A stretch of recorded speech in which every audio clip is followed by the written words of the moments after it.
What's going on, good people? Let's talk about the idea that weapon-mounted lights will give away your position and that a civilian doesn't need to have them. There's a few things wrong with that. One, I'm in bright, sunny Florida, but even in bright, sunny Florida, there's a significant portion of the day where it is dark or low light.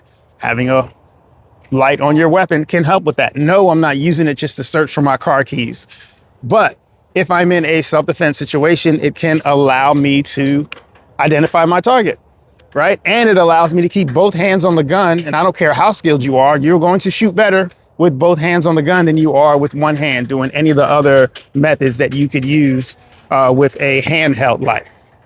So it frees a hand for that. The other thing, if you have any children or anyone else you need to secure, it also frees a hand for that. So there's a ton of advantages having a light on your gun. Another thing, it's going to add some weight on the front of it. What does that weight do? It's going to help the gun settle down faster in recoil. So it's going to make the gun shoot a little bit softer. That's a win as well. The other thing, mine sticks out a little farther from the edge of the barrel. I know some people like the clean look where it's exactly at the end of the barrel. I don't prefer that. I prefer the bigger light, so it's going to be heavier and it's a little bit of an offset. So if my gun gets pressed against someone, against an attacker in a really close encounter, the likelihood of the barrel being pressed out of battery so the gun won't fire is reduced. It doesn't stop it or solve it completely, but it is reduced because I can press this up against something and I don't affect the slide. The other thing, people talking about it'll give away your position.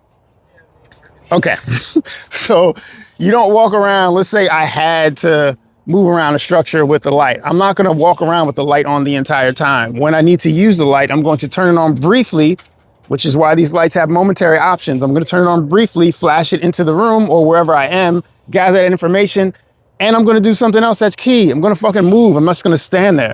And then if I need to fire, I can fire with the light on and I can turn it off at any moment. But I'm not just leaving it on like they do in the movies. So most of you are getting your training from the movies. So you think that a light is going to give away your position because you've seen those people enter structures with lights on or with lasers on, and that's not how it actually works. So I encourage you to take a low light class if you have not done so already, and it could be an eye opener. I've also heard people say that adding a weapon mounted light will make your gun too bulky to draw. I call bullshit. I've done a build drill from Concealment, all A 7-yard standard drill in 1.92 seconds with a light on my gun. Bullshit. It's not slowing you down to the point where all of a sudden you can't get your gun out or it's bulky or it's going to make it print anymore. That's not the case at all. So at the end of the day, it's obviously personal preference whether you have a weapon mounted light or not, but let's just be realistic on the advantages. And then if those aren't for you, that's fine. There's nothing wrong with it. I'm not saying you have to have one, but let's not act like it's a problem if you do. Either way, y'all let me know if you have any questions.